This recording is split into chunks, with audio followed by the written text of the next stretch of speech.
In JavaScript, async and await simplify asynchronous programming by allowing developers to write code that looks and behaves more like synchronous code. Let's dive into an example. First, we can't talk about async and await without understanding promises. If you need a refresher on promises, check out my video on the topic, link up here. Remember, with promises, there are two parts, the maker and the receiver. In this example, we have a function, fetchData, that returns a promise, which resolves with the string data after 1 second. This is the promise maker. To use this promise, we need to add a .then method and a .catch method on the receiver side like this. If we run this, we'll see data log to the console after 1 second.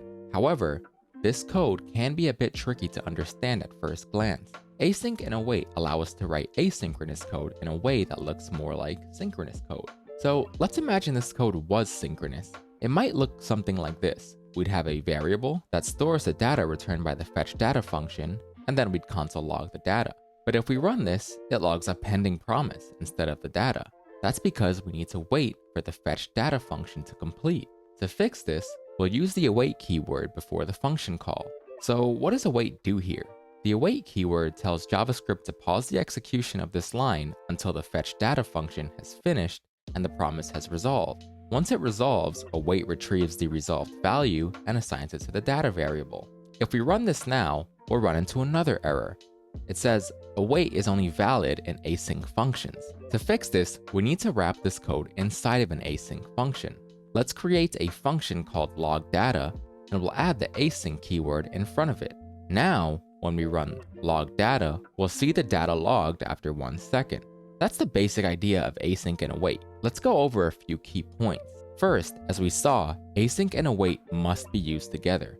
Await only works inside of functions marked as async.